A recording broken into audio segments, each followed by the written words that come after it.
Commonwealth में भारत को एक और गोल्ड। विनेश फोगाट को कुश्ती में gold medal. 53 kilo weight category में जीता गोल्ड। कुश्ती में भारत को 5वां गोल्ड।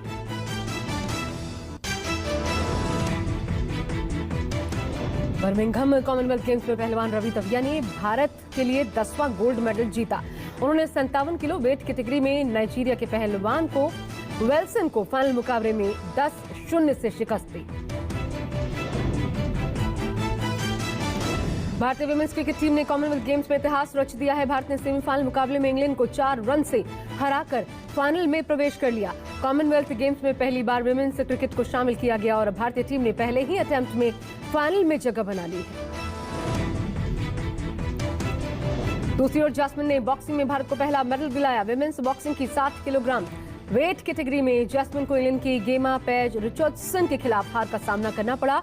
उन्हें ब्रॉन्ज मेडल से संतोष करना पड़ा।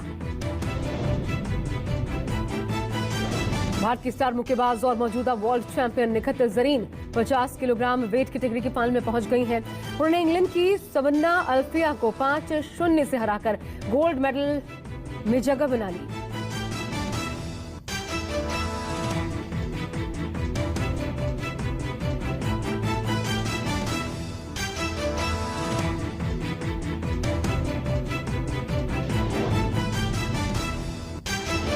भारत की स्टार बैडमिंटन खिलाड़ी पीवी सिंधु विमेंस सिंगल्स के सेमीफाइनल में पहुंच चुकी हैं। उन्होंने मलेशिया की जिन वी को 19-21, 21-14, 21-18 से शिकस्त दी। जगदीप धनखड़ देश के अगले उपराष्ट्रपति होंगे। एनडीए उम्मीदवार जगदीप धनखड़ ने उपराष्ट्रपति चुनाव में बड़ी जीत दर्ज की। जगदीप धनखड़ को 528 वोट मिले, जबकि विपक्ष के उम्मीदवार मार्गरेट अल्वा को महज 182 वोट।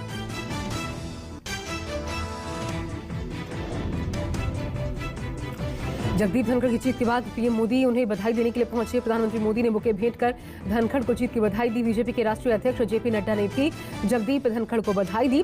11 अगस्त को धनखड़ शपथ लेंगे।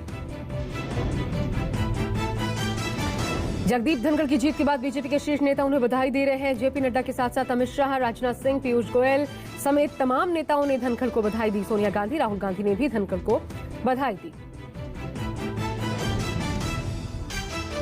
धनखड़ की जीत के बाद उनके गांव में झुंझुनू में जश्न का माहौल। पूरा परिवार खुशी से झूम उठा। गांव में जमकर आतिशबाजी की गई। आपको बता दें, जगदीप धनखड़ उपराष्ट्रपति चुनाव में इससे पहले पश्चिम बंगाल के राज्यपाल थे। उपराष्ट्रपति चुनाव में 725 सांसदों ने वोट डाला। टीएमसी से भी 2 सांसदों ने वोट किया। टीएमसी ने उपराष्ट्रपति चुनाव में हिस्सा नहीं लेने की बात कही थी। इधर शिवसेना और समाजवादी पार्टी के 2 सांसद भी मतदान से बचे। भ्रष्टाचार के आरोप से घिरे आरसीपी सिंह की मुश्किलें बढ़ती नजर आ रही हैं। अपनी ही पार्टी में घिरने के बाद उन्होंने इस्तीफा दे दिया। जेडीयू ने अकूत संपत्ति बनाने के आरोप पर आरसीपी सिंह को कारण बताओ नोटिस जारी किया है। जेडीयू ने आरोप लगाया, आरसीपी सिंह ने 9 साल में 58 प्लॉट्स खरीदे। पत्नी और बेटी के नाम आरसीपी ने संपत्ति खरीदी, जिसे लेकर जेडीयू अध्यक्ष उमेश कुशवाहा ने आरसीपी सिंह से संपत्ति पर सफाई मांगी थी। इस्तीफा देने के बाद आज आरसीपी सिंह मीडिया के सामने आए। आरसीपी सिंह ने किसी भी तरह के भ्रष्टाचार के आरोप से इनकार किया और कहा नीतीश कुमार पक्षपात कर रहे हैं। उन्होंने नीतीश को डूबता जहाज बताया। तिरंगा यात्रा पर अखिलेश यादव के विवादित बयान पर बीजेपी सांसद ब्रजभूषण ने पलटवार किया। कहा सपा का झंडा उठाने वाली दंगाई हैं। आपको बता दें, कल अखिलेश यादव ने कहा था बीजेपी तिरंगा यात्रा के बहाने दंगा भी करवा सकती है। नागपुर में 52 साल तिरंगा न फहराने के आरोपों के बीच संघ प्रमुख का तिरंगे पर बड़ा बयान। कहा संघ और उसके स्वयंसेवक तिरंगे के जन्म से उसके सम्मान में खड़े हैं और खड़े रहेंगे। आज देश आजादी का 75वां दिवस मना रहा है। शराब पर संग्राम के बीच दिल्ली के एलजी वीके सक्सेना ने बड़ा एक्शन लिया। उपराज्यपाल वीके सक्सेना ने तत्कालीन एक्साइज कमिश्नर समेत 11 अधिकारियों पर एक्शन लेते हुए उन्हें सस्पेंड कर दिया। एलजी ने कार्रवाई आबकारी नीति को लागू करने में चूक के मद्देनजर किया। एलजी के इस फैसले को बीजेपी सांसद मनोज तिवारी ने स्वागत योग्य बताया। नई आबकारी नीति पर संबित पात्रा ने केजरीवाल और शिक्षा मंत्री मनीष सिसोदिया पर जमकर हमला बोला। कहा आबकारी नीति पर मनीष सिसोदिया ने सफेद झूठ बोला। दिल्ली सरकार ने नई शराब नीति में गड़बड़ी की थी। बीजेपी ने कहा एलजी ने नियमों के मुताबिक काम किया, जबकि दिल्ली सरकार ने ब्लैक लिस्टेड कंपनीज को ठेके दिए। इतना ही नहीं, स्कूलों के पास ठेके भी खोले गए। नई शराब नीति पर दिल्ली के डेप्यूटी सीएम मनीष सिसोदिया ने एलजी पर सवाल उठाए। कहा कुछ दुकानदारों को फायदा पहुंचाने के लिए जानबूझकर एलजी ने स्टैंड बदला, इससे राज्य सरकार को हजारों करोड़ का नुकसान पहुंचा। सिसोदिया ने मामले की सीबीआई जांच की मांग उठाई। 2 दिवसीय गुजरात दौरे पर जामनगर पहुंचे दिल्ली के सीएम अरविंद केजरीवाल ने बीजेपी पर जमकर निशाना साधा। कहा गुजरात में लोगों का समर्थन मिलने से बीजेपी वॉकआउट ही है, सत्ता में रहते हुए बीजेपी के अंदर अहंकार आ गया है। अरविंद केजरीवाल ने गुजरात के व्यापारियों से 5 वादे भी किए। कहा अगर गुजरात में सरकार बनी तो व्यापारी के लिए सरल कानून बनाएंगे,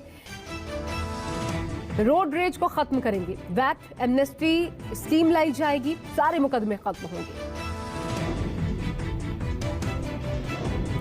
जम्मू कश्मीर की आप डिवीजन ने राज्य में महंगाई, बेरोजगारी और भ्रष्टाचार के मुद्दे पर जन जागरण अभियान चलाने का फैसला किया। इसमें कार्यकर्ता जम्मू, मेंढर और पुंछ इलाके में पदयात्रा निकालेंगे। महंगाई और बेरोजगारी को लेकर कांग्रेस के देशव्यापी प्रदर्शन को लेकर एफआईआर दर्ज। जिसके बाद राहुल गांधी ने कहा देश में आवाज उठाना गैरकानूनी है, बीजेपी एफआईआर दर्ज कर सकती है, वो जो चाहे वो कर ले।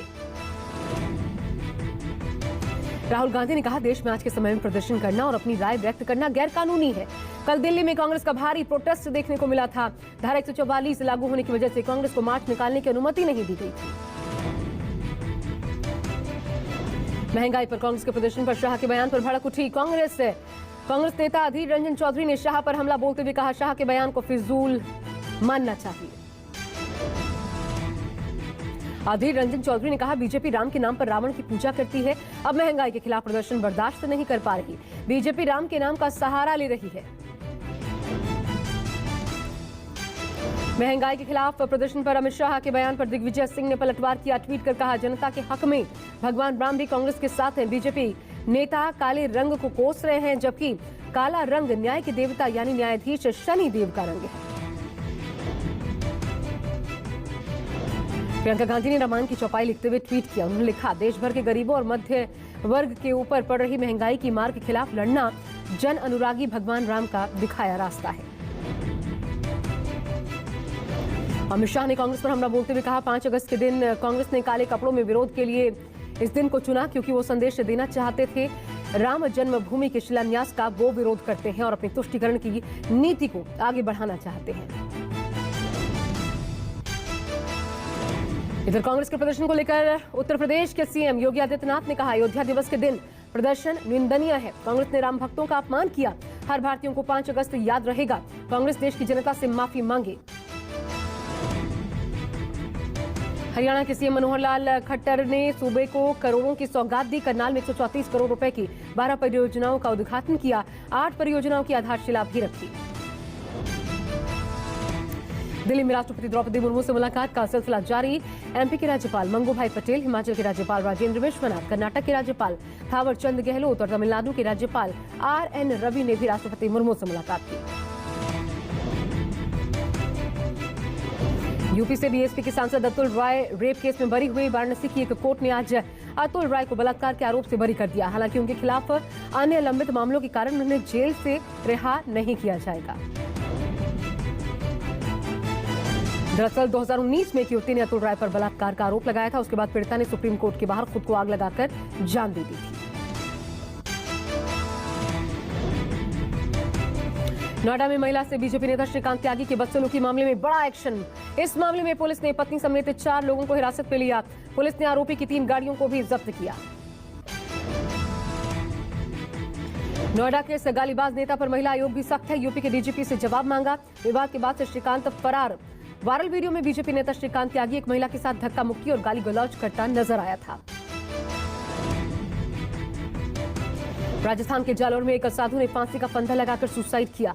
भीनमाल से भाजपा विधायक पूरा राम चौधरी पर साधु को मौत के लिए उकसाने का आरोप। मृतक साधु आश्रम की जमीन के पास विधायक के रिजॉर्ट बनाए जाने का विरोध कर रहे थे। पुलिस ने सुसाइड नोट को जब्त कर लिया है। 40 घंटे से भी अधिक का समय बीत चुका। पेड़ पर लटका हुआ है साधु का शव। नुपुर शर्मा, उमेश कोहली और कन्हैया लाल के समर्थन में पोस्ट करना भारी पड़ गया। प्रतीक पवार पर धारदार हथियारों से जानलेवा हमला किया गया। हथियारों से विवाद भी हुआ था। हमले में पवार गंभीर रूप से जख्मी, 4 आरोपियों को अरेस्ट किया गया। राजौरी जिले के एक स्कूल में गैस सिलेंडर में आग लग जाने की वजह से 4 लोग झुलस गए। इसमें एक टीचर, एक रसोइया और 2 अन्य लोग शामिल हैं। इन सभी को जिला राजौरी अस्पताल इलाज के लिए भर्ती करवाया गया। बिहार के दानापुर में मनेर गंगा घाट पर एक नाव में गैस विस्फोट होने से 4 लोगों की मौत, कई लोग घायल। नाव में गैस पर खाना बनाया जा रहा था। नाव पर करीब 20 लोग सवार थे। बताया जा रहा है अवैध बालू को नाव के जरिए एक जगह से दूसरी जगह पहुंचाया जा रहा था। इस दौरान नाव पर गैस सिलेंडर से खाना बनाते वक्त ब्लास्ट हो गया। मध्य प्रदेश लोक सेवा आयोग परीक्षा के रिजल्ट में हो रही देरी के खिलाफ इंदौर में परीक्षार्थियों ने प्रदर्शन किया। प्रदर्शनकारियों ने सरकार से जल्द नतीजे घोषित किए जाने की मांग की। मुंबई आईआईटी के छात्र आज से फीस बढ़ोतरी के खिलाफ अनिश्चितकालीन भूख हड़ताल शुरू करेंगे। ऐलान किया गया है। आईआईटी के एमटेक और पीएचडी के छात्र फीस बढ़ोतरी का फैसला वापस लेने की मांग कर रहे हैं। जम्मू कश्मीर के उधमपुर में बड़ा हादसा, छात्रों से भरी मिनी बस सड़क से फिसलकर खाई में जा गिरी। हादसे में 8 छात्र घायल हो गए। मौके पर पहुंची पुलिस ने छात्रों का रेस्क्यू कर उन्हें अस्पताल में भर्ती करवाया। मुंबई के बाडिया अस्पताल के ऑपरेशन थिएटर में आग लग गई। दमकल कर्मियों ने कड़ी मशक्कत के बाद आग पर काबू पाया। शॉर्ट सर्किट के कारण आग लगने की आशंका जताई जा रही है। किसी तरह से जनहानि की कोई खबर नहीं है। अमरनाथ गुफा के पास सबसे ऊंची चोटी पर फहराया गया तिरंगा। जम्मू कश्मीर पुलिस की मॉनिटरिंग रेस्क्यू टीम के जवानों ने तिरंगा फहराया। कहा, तिरंगा हमारे देश की आन बान और शान है। जैसलमेर राजस्थान के जैसलमेर में बीएसएफ तिरंगा रैली निकालकर लोगों को जागरूक कर रही है। 13 से 15 अगस्त तक हर घर तिरंगा कार्यक्रम के तहत रैली। लोकसभा अध्यक्ष ओम बिरला ने हर घर तिरंगा यात्रा को हरी झंडी दिखाई। कहा, हमारे पूर्वजों ने आजादी की लड़ाई लड़ी, संघर्ष किया और बलिदान दिया। ओम बिरला ने कहा, आज हम आजादी का 75वां वर्ष मना रहे हैं। देश को आगे ले जाने में सभी समाज और लोगों का योगदान होगा।